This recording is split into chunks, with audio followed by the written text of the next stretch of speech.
जय हिंद दोस्तों। RPF constable 18 मार्च का भी आपका एग्ज़ाम खत्म हो चुका है, यानी अब आपके आरपीएफ के एग्ज़ाम खत्म हो चुके हैं। तो 18 मार्च का फर्स्ट और सेकंड शिफ्ट का एनालिसिस लेकर आ गया हूं। जीके जीएस के जितने भी आपके क्वेश्चन बने हैं, लगभग सभी क्वेश्चन हमें मिल चुके हैं। तो अगर आपने एग्ज़ाम दिया था तो आप जो है अपने यहाँ पर क्वेश्चन को मैच कीजिएगा। लेकिन उससे पहले आप हमारे चैनल को सब्सक्राइब कर लीजिए और बेल आइकन को प्रेस कर लीजिए, क्योंकि यहाँ पर आपको हर एग्जाम का एनालिसिस मिलने वाला है। वीडियो को पूरा ध्यान से देखना है, क्योंकि इसमें आपको एक्स्ट्रा फैक्ट्स भी बताए जाते हैं उस क्वेश्चन से रिलेटेड, जो कि आपको आगे आने वाले एग्जाम या फिर आगे आने वाली शिफ्ट में आपके लिए हेल्पफुल रहते हैं। 2-3 क्वेश्चन ऐसे आपको बताऊंगा मैं जो कि तो आपके अगली शिफ्ट में आए हैं, जो कि मैंने पहले ही एनालिसिस कराया है। तो सबसे पहला आपका क्वेश्चन यहाँ पर आया था, बंगाल का विभाजन कब हुआ है। तो बंगाल का विभाजन आपका 19 जुलाई 1905 में हुआ था। इसे ही बंग भंग आंदोलन के नाम से भी जाना जाता है। और 1905 में जब ये विभाजन हुआ तो उस समय वो वायसराय जो है वो करजन थे। तो इसका आपका करेक्ट आंसर हो जाएगा 1905। इसके बाद आपसे नेक्स्ट क्वेश्चन यहाँ पर पूछा गया था, भारतीय प्रतिभूति और विनिमय बोर्ड की स्थापना कब हुई। यानी सेबी की स्थापना पूछी गई थी। तो 12 अप्रैल 1988 में इसकी स्थापना हुई थी और 1992 के एक्ट से इसकी स्थापना हुई है। ये एक भारत सरकार के प्रस्ताव के माध्यम से एक गैर संवैधानिक निकाय है। यानी ये संवैधानिक निकाय नहीं है, संविधान में इसका जिक्र नहीं है, ये एक गैर संवैधानिक निकाय है। इसके अलावा इसका जो कार्य होता है वो क्या होता है, भारत के जो शेयर मार्केट है उसको नियंत्रित करता है। और इसके वर्तमान अध्यक्ष जो है सेबी के अभी नए रिसेंटली ही नियुक्त हुए हैं तुहिन कांत पांडा इसके जो है नए अध्यक्ष बनाए गए हैं। तो आपका करेक्ट आंसर हो जाएगा 12 अप्रैल 1988। इसके बाद आपसे नेक्स्ट क्वेश्चन पूछा गया था यहाँ पर, अंग्रेजी साम्राज्य में अवध का विलय कब हुआ था। तो अंग्रेजी साम्राज्य में अवध का विलय 1856 ईस्वी में हुआ था। और कैसे हुआ था, यहाँ पर जो अवध का नवाब था वाजिद अली शाह, उनको जो है कुशासन का आरोप उन पर लगाया गया था। तो इस प्रकार उन्होंने अंग्रेजी साम्राज्य में अवध को विलय किया था अंग्रेजों ने। तो इसका करेक्ट आंसर हो जाएगा 1856। इसके बाद नेक्स्ट क्वेश्चन आपसे पूछा गया था, वृद्धेश्वर मंदिर तंजौर किसने बनवाया है। यानी तंजौर में जो आपका वृद्धेश्वर मंदिर है ये किसने बनवाया है। तो ये चोल जो शासक थे राजराज प्रथम, उन्होंने 1003 से 1010 ईस्वी के बीच बनवाया था। इसे ही राजराजेश्वर मंदिर के नाम से भी जाना जाता है। और जो आपके तंजौर है ये चोल वंश की राजधानी भी थी, ये भी आपको ध्यान रखना है। इसके बाद आपसे नेक्स्ट क्वेश्चन पूछा गया था, हमारे रक्त में जो है थ्रोम्बोसाइट का क्या कार्य है। देखिए थ्रोम्बोसाइट को ही हम प्लेटलेट्स कह देते हैं। थ्रोम्बोसाइट जो है रक्त में एक छोटे रंगहीन कोशिका के टुकड़े हैं, जिन्हें प्लेटलेट्स भी कहा जाता है। इनका कार्य क्या है, ये क्या करते हैं, थक्का बनाते हैं रक्त का और रक्त स्त्राव को रोकते हैं, यानी रक्त को बहने से रोकते हैं। इसके अलावा यहाँ पर इनका जीवन काल की बात करें तो 8 से 10 दिन के बीच इनका जीवन काल होता है प्लेटलेट्स का। इनके अलावा हमारे रक्त में आरबीसी और डब्ल्यूबीसी भी पाई जाती है, जिनमें आरबीसी का कारण हमारे रक्त का जो रंग है वो लाल होता है, जिसमें हीमोग्लोबिन नामक प्रोटीन पाया जाता है, उसके कारण रक्त का रंग लाल होता है। और डब्ल्यूबीसी क्या करती है, हमारी रोग प्रतिरोधक क्षमता को बढ़ाती है। तो ये भी आपको एक्स्ट्रा फैक्ट ध्यान रखने हैं। इसके बाद आपसे पूछा गया था अगला क्वेश्चन, अनुच्छेद 48 किससे संबंध है, यानी अनुच्छेद 48 में क्या लिखा हुआ है। तो अनुच्छेद 48 का ये मैंने आपको पहली ही शिफ्ट में बताया था। देखिए जो का तो क्वेश्चन आपसे यहाँ पर पूछ लिया है। तो अर्थव्यवस्था के कृषि पशुपालन क्षेत्रों को विकसित करना और कुछ प्रकार के मवेशियों के वध को प्रतिबंधित करना, यानी जैसे मैंने आपको बताया था गौ हत्या निषेध है अनुच्छेद 48 में। और अनुच्छेद 48A में आपको बताया गया है कि पर्यावरण संरक्षण है, वनों और वन्य जीवों का संरक्षण है, फैक्ट्री फार्मिंग से जुड़े प्रावधान है। तो ये आपको एक्स्ट्रा फैक्ट यहाँ पर ध्यान रखना है। इसके बाद आपका नेक्स्ट क्वेश्चन यहाँ पर आया था, 1857 की क्रांति के मुख्य कारण क्या था। तो यहाँ पर कई कारण थे 1857 की क्रांति के, तो जो आपके क्वेश्चन में ऑप्शन दिए गए होंगे वही आपका जो है करेक्ट आंसर होगा। सबसे पहला है चर्बी वाले कारतूस का प्रयोग करना। इसके बाद दूसरा है ब्रिटिश ईस्ट इंडिया कंपनी की जो नीतियाँ उन्होंने बनाई थी वो भी एक कारण था। और धार्मिक भावनाओं को ठेस पहुंचाना ये भी एक कारण था। अंग्रेज थे वो भारतीयों का आर्थिक शोषण भी कर रहे थे, ये भी एक कारण था। और व्यवगत का सिद्धांत यानी डॉक्ट्राइन ऑफ लैप्स, ये भी इसका एक बड़ा कारण था। कुछ और कारण एक दो नीचे लिखे हुए हैं, जैसे यहाँ पर लिखा हुआ है प्रत्यक्ष विलय के जरिए विस्तार की ब्रिटिश नीति और पश्चिमी शिक्षा का प्रचार। तो इनमें से आपका जो भी आंसर होगा वो आपका करेक्ट आंसर हो जाएगा। इसके बाद नेक्स्ट क्वेश्चन आपका आया था कि सरदार सरोवर बांध किस नदी पर है। तो सरदार सरोवर बांध नर्मदा नदी पर है, जो कि गुजरात में है। इसके अलावा आपसे और भी यहाँ पर बांध पूछ सकता है, जैसे यहाँ पर लिखा हुआ है टिहरी बांध किस नदी पर है। तो टिहरी बांध भागीरथी नदी पर है उत्तराखंड में। इसके अलावा आपसे पूछा जा सकता है भाखड़ा नागल बांध सतलज नदी पर है, हीराकुंड बांध महानदी पर है, नागार्जुन सागर बांध कृष्णा नदी पर है, सरदार सरोवर बांध मैंने आपको बता ही दिया है। इसके अलावा आपसे नेक्स्ट क्वेश्चन यहाँ पर पूछा गया था, तलाक जैसी समस्याएं किस प्रकार के कोर्ट में सुलझाई जाती है। तो तलाक जैसी सुनवाई जो है आपकी आमतौर पर पारिवारिक न्यायालय या फिर जिला न्यायालय जिसको कह देते हैं, इसमें इसकी अर्जी दी जाती है। तो आपका करेक्ट आंसर हो जाएगा पारिवारिक न्यायालय। इसके अलावा आपसे पूछा गया था संघ सूची किस अनुच्छेद के अंतर्गत आता है। तो संघ सूची, जिसे हम सूची 1 भी कह देते हैं, भारत के संविधान के 7वें अनुसूची में दी गई है। और इसे जो है अनुच्छेद 240 में वर्णित किया गया है। तो आपका करेक्ट आंसर हो जाएगा 240। बात करें तो यहाँ पर सूचियाँ जो है 3 प्रकार की होती है। संघ सूची, जिसे सूची 1 कहते हैं, एक राज्य सूची होती है, एक आपकी समवर्ती सूची होती है। संघ सूची जिस पर संसद कानून बनाती है, ये संघ सूची होती है। राज्य सूची में जिसमें राज्य विधानमंडल कानून बनाता है, ये राज्य सूची होती है। और समवर्ती सूची जिस पर केंद्र और राज्य दोनों कानून बना सकते हैं, ये समवर्ती आपकी सूची होती है। तो ये भी आपको ध्यान रखना है। इसके अलावा आपसे नेक्स्ट क्वेश्चन यहाँ पर पूछा गया था कि किस संस्था ने हमारी सेना के लिए महत्वपूर्ण जूते बनाए हैं। कुछ इसी प्रकार का क्वेश्चन था जूतों से रिलेटेड सेना के। तो ये डीआरडीओ ने बनाए हैं। बात करें डीआरडीओ की, तो डीआरडीओ की स्थापना 1 जनवरी 1958 को हुई थी। इसके वर्तमान हेड समीर कामत है और इसका हेडक्वार्टर नई दिल्ली में है। तो ये भी आपको ध्यान रखना है डीआरडीओ के बारे में। इसके अलावा आपसे नेक्स्ट क्वेश्चन यहाँ पर पूछा गया था कि 1856 में अवध का नवाब कौन था। ये वही सेम क्वेश्चन आ गया शायद। तो इसका जो नवाब था वाजिद अली शाह था, जिसको अंग्रेजों ने कुशासन के आरोप में अपने में विलय कर लिया था अंग्रेजों ने। इसके अलावा आपसे नेक्स्ट क्वेश्चन पूछा गया था कि हमारे मुंह में जब भोजन और लार का मिश्रण हो जाता है तो उसे क्या कहा जाता है। तो उसे कहा जाता है बोलस। बोलस आपका करेक्ट आंसर हो जाएगा। इसके अलावा बात करें तो हमारी जो लार होती है उसमें एमाइलेज और लाइपेज नामक 2 एंजाइम पाए जाते हैं जो कि भोजन को पचाने में सहायता करते हैं। इसके अलावा नेक्स्ट क्वेश्चन आपसे यहाँ पर पूछा गया था कि भारत के रक्षा मंत्री जो राजनाथ सिंह है, उन्होंने आईडेक्स 2024 का आयोजन कहाँ पर किया है। तो ये आईडेक्स 2024 आपका एक युद्ध अभ्यास है जिसको जोधपुर में आयोजित किया गया है। तो जोधपुर इसका करेक्ट आंसर हो जाएगा आपका। इसके अलावा आपसे नेक्स्ट क्वेश्चन पूछा गया था कि हमारे देश के रक्षा राज्य मंत्री कौन है। कुछ इसी प्रकार का क्वेश्चन था। देखिए, अगर ये क्वेश्चन था रक्षा राज्य मंत्री कौन है, तो इसका आंसर हो जाएगा संजय सेठ। इसके अलावा आपसे पूछे खेल मंत्री कौन है, तो अनुराग सिंह ठाकुर है, जो कि सबसे युवा मंत्री है आज के मंत्रालय में। पूछे आपसे केंद्रीय शिक्षा मंत्री, तो धर्मेंद्र प्रधान हो जाएगा। ग्रामीण विकास मंत्री शिवराज सिंह चौहान हो जाएगा। केंद्रीय कृषि मंत्री नरेंद्र सिंह तोमर हो जाएगा। इसके अलावा आपसे नेक्स्ट क्वेश्चन यहाँ पर पूछा गया था 2024 में गेहूं की एक नई किस्म आई है, उसका नाम क्या है। तो उसका आपको नाम बताना था। तो देखिए यहाँ पर नीचे लिखी हुई है, जो 2024 में एक नई वैरायटी विकसित हुई है गेहूं की, उसका नाम है HD 3385। तो ये आपका करेक्ट आंसर हो जाएगा। इसके अलावा आपके पास एक क्वेश्चन आया था मौलिक कर्तव्य से रिलेटेड। तो जो भी क्वेश्चन होगा आपको चेक कर लेना है। मैं आपको सभी चीज़ें बता देता हूँ मौलिक कर्तव्यों के बारे में।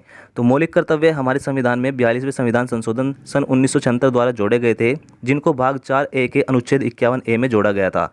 इनको सरदार सवर्ण सिंह समिति की सिफारिश पर जोड़ा गया था और इनको जो है मौलिक कर्तव्य को रूस से लिया गया है और सिर्फ शुरू में 10 मौलिक कर्तव्य जो है संविधान में जोड़े गए थे। इसके बाद अब वर्तमान में कुल 11 मौलिक कर्तव्य है हमारे संविधान में। तो 11वां कौन सा है यहाँ पर बताया गया है, शिक्षा का अधिकार 11वां मौलिक कर्तव्य है, जो कि 86वां संविधान संशोधन सन 2002 के द्वारा जोड़ा गया था।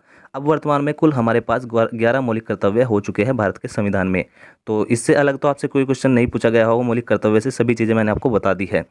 इसके अलावा आपसे नेक्स्ट क्वेश्चन पूछा गया था कि इंदु प्रकाश जो बुक है ये किसने लिखी है। तो इंदु प्रकाश अरविंद घोष ने लिखी है, इसका आपका करेक्ट आंसर हो जाएगा। इसके अलावा नेक्स्ट क्वेश्चन आपसे पूछा गया था यहाँ पर हिमालय के सबसे भारी भाग को क्या कहा जाता है।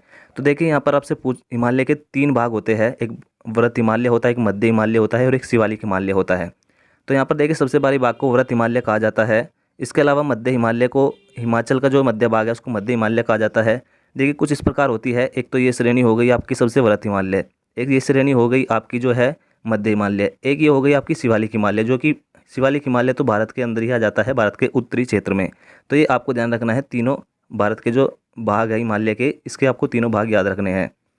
अब आपसे नेक्स्ट क्वेश्चन पूछा गया था यहाँ पर अशोक के पुत्र का क्या नाम था। तो अशोक के यहाँ पर 2 पुत्र थे, मैं आपको बता देता हूँ। यहाँ पर महेंद्र और कुणाल 2 पुत्र प्रमुख है अशोक के। वैसे तो और भी थे लेकिन ये जो है प्रमुख है, क्योंकि इन्होंने जो है अशोक ने बौद्ध धर्म के प्रचार के लिए श्रीलंका भेजा था। तो इनमें से कोई एक नाम होगा आपके ऑप्शन में, वही आपका करेक्ट आंसर हो जाएगा। इसके अलावा सम्राट अशोक की बात करें तो उन्होंने कलिंग का युद्ध लड़ा, जो कि अपने राज्याभिषेक जब हुआ उसके 8वें वर्ष लड़ा, यानी 261 ईसा पूर्व ये जो है 261 BC में इन्होंने ये युद्ध लड़ा था कलिंग का। इसके बाद कलिंग का युद्ध लड़ने के बाद उन्होंने जो है अपना बौद्ध धर्म अपनाया था। तो बौद्ध धर्म कैसे अपनाया था, तो उपगुप्त नामक एक व्यक्ति था, इससे प्रभावित होकर इन्होंने बौद्ध धर्म को अपनाया था। तो ये भी आपको ध्यान रखना है एक्स्ट्रा फैक्ट के तौर पर। इसके अलावा आपसे नेक्स्ट क्वेश्चन पूछा गया था कि हरित क्रांति का सबसे प्रमुख कारण क्या था। तो इसमें कई कारण थे, जैसे खाद्यान्न उत्पादन में जो कमी है उसको दूर करना, देश को खाद्यान्न उत्पादन में आत्मनिर्भर बनाना, जिसके लिए उच्च उपज वाली किस्मों के बीज, सिंचाई और उर्वरकों का प्रयोग करना था। तो ये आपका करेक्ट आंसर हो जाएगा। इसके अलावा भारत में पूछा जाए तो हरित क्रांति कब शुरू हुई, 1960-70 के दशक में शुरू हुई। इस दौरान कृषि के उत्पादन में खासतौर पर गेहूं और चावल की पैदावार में तेजी से वृद्धि हुई। और बात करें इसके जनक, तो हरित क्रांति के जो जनक है MS स्वामीनाथन है, जिनको अभी हाल ही में भारत रत्न भी दिया गया था। विश्व में हरित क्रांति को पूछे तो विश्व में हरित क्रांति के जो जनक है नॉर्मन बोरलॉग है, ये भी आपको ध्यान रखना है। तो ये आपका करेक्ट आंसर हो जाएगा। इसके बाद आपसे नेक्स्ट क्वेश्चन यहाँ पर, तो ये आपके जो है फर्स्ट शिफ्ट के सभी क्वेश्चन समाप्त हो चुके हैं जो हमें मिले हैं। अब आपकी जो है सेकंड शिफ्ट चालू हो चुकी है 18 मार्च की। तो देखिए सेकंड शिफ्ट में जो आपका पहला क्वेश्चन यहाँ पर पूछा गया था, अनुच्छेद 40 किससे संबंधित है? तो अनुच्छेद 40 में आपके ग्राम पंचायत का उल्लेख है, तो ये आपका करेक्ट आंसर हो जाएगा। बाकी इनके अलावा कुछ भी महत्वपूर्ण उच्छेद है कुछ यहाँ पर लिखे हैं मैंने। जैसे सबसे पहला है अनुच्छेद 39A में आपको निःशुल्क और विधिक सहायता है। अनुच्छेद 43B में सहकारी समिति है। अनुच्छेद 44 में समान नागरिक सिविल संहिता है। इसके बाद अनुच्छेद 45 में निःशुल्क और अनिवार्य शिक्षा है। अनुच्छेद 47 में आपका जो है पोषण का अधिकार है। अनुच्छेद 48 में ये मैंने आपको पहले भी बताया है और ये पेपर में भी आपका आया है, मवेशियों जैसे गाँव हत्या निषेध है और पशुपालन कृषि को बढ़ावा देना है अनुच्छेद 48 में। इसके अलावा नीचे आपको और अनुच्छेद दिए गए हैं। अनुच्छेद 48A में आपका पर्यावरण संरक्षण है। अनुच्छेद 50 में आपकी कार्यपालिका और न्यायपालिका का विभाजन है। 51 में आपकी अंतर्राष्ट्रीय शांति है। बाकी अनुच्छेद 51A भी जोड़ा गया है भाग 4A में, जो कि मैंने आपको बता दिया है 42वें संविधान संशोधन द्वारा जोड़ा गया था। तो ये आपको जो है कुछ अनुच्छेद याद रखने हैं। इसके अलावा नेक्स्ट क्वेश्चन आपसे पूछा गया था 100वें संविधान संशोधन का संबंध किससे है? तो 100वां संविधान संशोधन भारत और बांग्लादेश के बीच 3 बीघा कॉरिडोर से संबंधित है, ये आपको ध्यान रखना है। इसके अलावा यहाँ पर आपका 101वां संविधान संशोधन GST से संबंधित है। 102वां संविधान संशोधन OBC से संबंधित है। 103वां संविधान संशोधन क्या है कि EWS को 10% आरक्षण है। 104वां संविधान संशोधन में आपकी अनुसूचित जाति और जनजाति के लिए आरक्षण को 10 वर्ष के लिए बढ़ाया गया है, ये आपका 104वां संविधान संशोधन है।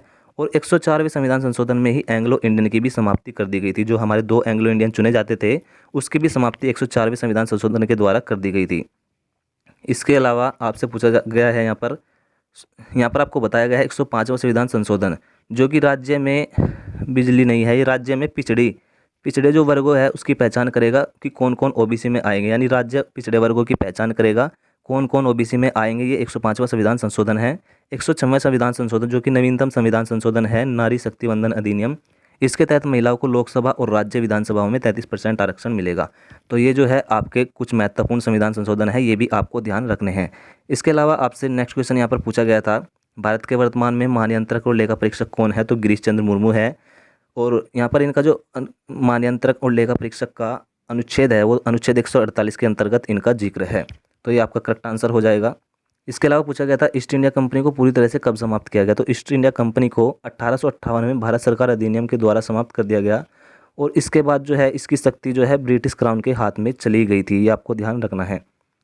इसके अलावा आपसे नेक्स्ट क्वेश्चन पूछा गया था कि टाटा आयरन स्टील की स्थापना कब हुई थी? तो टाटा आयरन स्टील कंपनी यानी टिस्को की स्थापना जो है 26 अगस्त 1907 को जमशेदपुर झारखंड में हुई थी, जिसकी स्थापना सर दोराबजी टाटा ने की थी, तो ये भी आपको ध्यान रखना है। नेक्स्ट क्वेश्चन पूछा गया था आपसे 1857 के विद्रोह में लखनऊ का नेतृत्व किसने किया था? तो ये भी मैंने आपको पिछली ही शिफ्ट के एनालिसिस में कराया था, कल वाली में 17 मार्च वाली में, तो इसका आंसर हो जाएगा बेगम हजरत महल। इसके बाद आपसे पूछा जा सकता है, और उस शिफ्ट में पूछा था बिहार से किसने किया है? तो बिहार से कुंवर सिंह ने किया था और मैंने आपको बताया था कि लखनऊ से किसने किया है? तो बेगम हजरत महल ने किया है। ये आपका नेक्स्ट क्वेश्चन आ गया था आज वाली शिफ्ट में। इसके बाद कानपुर से पूछा गया था नाना साहब ने किया है। दिल्ली से किसने किया था? बहादुर शाह जफर ने किया था। इसके अलावा एक और क्वेश्चन आपसे पूछा गया 1857 की क्रांति से ही सेम इसी प्रकार का यहाँ से पूछा गया था कि इलाहाबाद से नेतृत्व किसने किया है? तो इलाहाबाद से लियाकत अली ने किया था, ये भी आपको ध्यान रखना है। नेक्स्ट क्वेश्चन पूछा गया था उड़ीसा का पुराना नाम क्या था? तो उड़ीसा का पुराना नाम कलिंग था, जो कि मैंने आपको बताया है। कलिंग का युद्ध लड़ा था सम्राट अशोक ने 261 BC में। इसके बाद नेक्स्ट क्वेश्चन आपसे पूछा गया था अर्थशास्त्र के लेखक कौन है? तो अर्थशास्त्र के लेखक कौटिल्य है, जिनका दूसरा नाम चाणक्य भी था। इसके अलावा पूछा जा सकता है आपसे बाणभट्ट ने कौन कौन सी किताब लिखी? तो बाणभट्ट ने कादम्बरी और हर्षचरित लिखी, ये भी आपको ध्यान रखने हैं। इसके बाद क्वेश्चन पूछा गया था हरित क्रांति का प्रभाव सबसे ज़्यादा किस राज्य में था? तो ये आपका खासकर 3 राज्यों में था, पंजाब, हरियाणा और पश्चिमी उत्तर प्रदेश में था। तो जो आपका आंसर में उसमें आपके ऑप्शन में होगा वही आपका करेक्ट आंसर हो जाएगा। हरित क्रांति मैंने आपको बता भी दिया था 1960-70 के दशक में शुरू हुई थी और इसके जनक MS स्वामीनाथन है। इसके बाद नेक्स्ट क्वेश्चन आपसे पूछा गया था यहाँ पर रेडियम तत्व की खोज किसने की थी? तो रेडियम तत्व की खोज की थी मैरी क्यूरी और उनके जो पति थे पीरे क्यूरी, इन्होंने दोनों ने मिलकर रेडियम तत्व की खोज की थी, जो कि एक जैचिमो एक यूरेनाइट जो पदार्थ है पिच ब्लेंड के नमूने में इन्होंने इसकी खोज की थी और इसका सूत्र RaCl2 है। RaCl2 इसका सूत्र है, जो कि एक रेडियो एक्टिव तत्व है रेडियम, और इसका परमाणु क्रमांक 88 है। ये भी आपको अन्य चीज़ें इनके बारे में ध्यान रखनी है। इसके बाद आपसे पूछा गया था हड़प्पा सभ्यता में धोलावीरा में पेंटिंग किस प्रकार बनाई जाती थी, कुछ इसी प्रकार का क्वेश्चन था। तो आपकी जो पेंटिंग थी वो मिट्टी और पत्थर से बनी होती थी। और इसकी बात करें धोलावीरा की, तो धोलावीरा गुजरात में है स्थित है। और ये हड़प्पा सभ्यता का एकमात्र ऐसा स्थान था जो कि 3 भागों में विभाजित था। ये भी आपको इसके बारे में ध्यान रखना है, ये भी आपसे क्वेश्चन पूछ लिया जाता है। और हड़प्पा सभ्यता का सबसे प्रमुख बंदरगाह लोथल, ये भी गुजरात में ही है, ये भी आपसे पूछ लिया जाता है। सबसे प्रमुख बंदरगाह कौन था? लोथल था, ये भी आपका गुजरात में ही है। इसके बाद नेक्स्ट क्वेश्चन आपसे पूछा गया था कि खानवा का युद्ध कब हुआ। तो खानवा का युद्ध जो है 1527 में हुआ था, बाबर और मेवाड़ के राणा सांगा के बीच हुआ था, जिसमें बाबर विजयी हुआ था। तो 1527 आपका करेक्ट आंसर हो जाएगा। इनके अलावा आपसे कुछ और महत्वपूर्ण युद्ध पूछे जा सकते हैं, जैसे 1539 में चौसा का युद्ध हुआ, जो कि मुगल बादशाह हुमायूं और अफगान का जो सरदार था शेर शाह सूरी, उनके बीच हुआ था। इसमें शेर शाह सूरी की ही विजय हुई थी। इसके बाद दोबारा फिर इनके बीच युद्ध हुआ 1540 में, जिसको कन्नौज का युद्ध कहते हैं, बिलग्राम का युद्ध भी कहा जाता है। ये भी दोबारा फिर इनके बीच हुआ, हुमायूं और शेर शाह सूरी के बीच हुआ। इसमें फिर दोबारा हुमायूं शेर शाह सूरी जीत गया और हुमायूं को भारत छोड़कर भागना पड़ा था इस युद्ध में। तो ये भी दोनों आपको याद रखने हैं। और फिर यहीं से जब जीत गया शेर शाह सूरी, तो उसने सूर्य वंश की स्थापना कर दी थी। तो ये आपको पूछा जा सकता है। नीचे एक और महत्वपूर्ण युद्ध है यहाँ पर, हल्दी घाटी का युद्ध, जो कि 1576 में हुआ था। इसमें जो है मुगलों के बीच हुआ था और महाराणा प्रताप के बीच हुआ था। इसमें भी मुगल शासक ही विजय रहे थे। तो ये भी आपको ध्यान रखना है। इसके बाद आपसे नेक्स्ट क्वेश्चन पूछा गया था, सितार में बजने के लिए कितने तार प्रयोग होते हैं, इस प्रकार का कुछ क्वेश्चन था। तो सितार में बजाने के लिए मुख्य रूप से 6 या 7 तार होते हैं। बाकी जो 11 या 13 तार होते हैं वे सहानुभूति के तरफ होते हैं, जो कि फ्रेट्स के नीचे चलते हैं। तो 6 से 7 तार आपके जो होते हैं वे बजाने के होते हैं सिर्फ। इसके बाद आपसे यहाँ पर नेक्स्ट क्वेश्चन पूछा गया था, वर्ष 2024 तक रोहित शर्मा के T20 के कितने शतक कंप्लीट हो चुके थे। तो 2024 तक रोहित शर्मा के कुल 5 शतक कंप्लीट हो चुके थे अंतर्राष्ट्रीय क्रिकेट में T20 के। तो ये आपका करेक्ट आंसर हो जाएगा। इसके बाद नेक्स्ट क्वेश्चन पूछा गया था आपसे, मैंग्रोव वनस्पति कहाँ पाई जाती है। तो मैंग्रोव वनस्पति आपकी सुंदरवन डेल्टा में पाई जाती है, जो कि पश्चिम बंगाल में है। ये भी आपका यहाँ पर करेक्ट आंसर हो जाएगा, सुंदरवन डेल्टा। इसके बाद ऐसा क्वेश्चन आपसे पूछा गया था कि खुशहाली सूचकांक में प्रथम कौन है। तो खुशहाली सूचकांक में पिछले 6 वर्षों से फिनलैंड ही प्रथम पर रहा है। बात करें भारत की, तो भारत का अब की बार स्थान 126वां है खुशहाली सूचकांक में। इसके बाद नेक्स्ट क्वेश्चन आपसे पूछा गया था कि मानव विकास सूचकांक का आधार क्या है। तो मानव विकास सूचकांक के 3 आधार हैं मुख्यतः। एक तो है लंबी और स्वस्थ जीवन, ज्ञान और शिक्षा, और आपका जीवन स्तर। ये 3 इसके आधार है। बाकी इसको जो जारी करता है UNDP द्वारा जारी किया जाता है मानव विकास सूचकांक, और इसमें अब की बार भारत 134वें स्थान पर है। ये भी आपको ध्यान रखना है।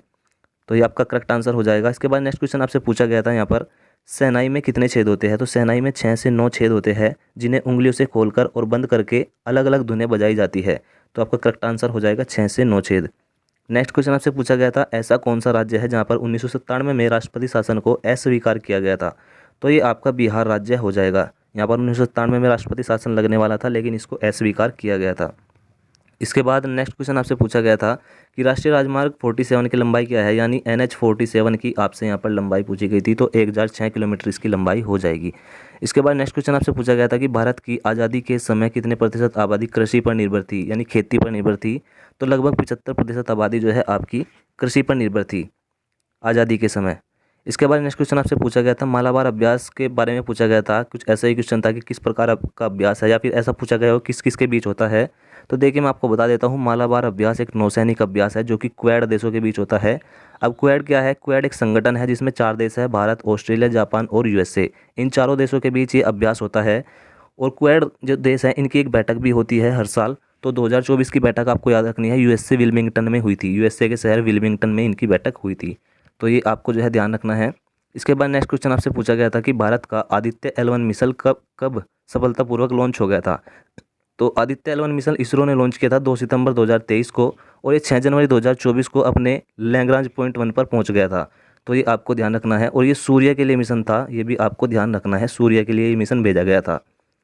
इसके बाद आपसे नेक्स्ट क्वेश्चन पूछा गया था यहाँ पर, अनुच्छेद 26 का संबंध किससे है, 36 का संबंध किससे है। तो अनुच्छेद 36 जो है आपका भाग 4 में आता है, जिसमें हमारे राज्य के नीति निर्देशक तत्व दिए गए हैं। भाग 4 की बात करें तो ये अनुच्छेद 36 से 51 तक है। और 36वां अनुच्छेद का संबंध पूछा गया था, तो इसमें बताया है कि राज्य शब्द का अर्थ भाग 3 यानी अनुच्छेद 12 में जो अर्थ दिया गया है उसी के समान है। ये आपको ध्यान रखना है, अनुच्छेद 36 का संबंध। इसके बाद नेक्स्ट क्वेश्चन आपसे पूछा गया था यहाँ पर, अंडमान निकोबार की राजधानी पोर्ट ब्लेयर का नाम क्या है। तो अभी जो है नया नाम इसका रखा गया है, पहले पोर्ट ब्लेयर इसका नाम था, अब विजयपुरम कर दिया गया है। तो ये भी आपको ध्यान रखना है। नेक्स्ट क्वेश्चन आपसे आखिरी क्वेश्चन है, ये पूछा गया था 2024-25 में भारत की जीडीपी कितना प्रतिशत रहने का अनुमान लगाया गया है। तो ये आपका जो है 4.5%, सॉरी 6.4% आपकी जो जीडीपी है ये रहने का अनुमान यहाँ पर लगाया गया है। तो ये आपके क्वेश्चन थे, मैंने आपको बता दिए हैं। अगर आपको जो है कोई भी क्वेश्चन ऐसा लगे कि गलत है तो कमेंट में बताना, या फिर कोई छूट गया हो तो आप कमेंट बॉक्स में लिख देना, ताकि सभी को क्वेश्चन का पता चल जाए कौन कौन से क्वेश्चन आपके आए थे। तो मिलते हैं नेक्स्ट वीडियो में, तब तक के लिए हमारे चैनल को सब्सक्राइब कर लीजिए और बेल आइकन को प्रेस कर लीजिए।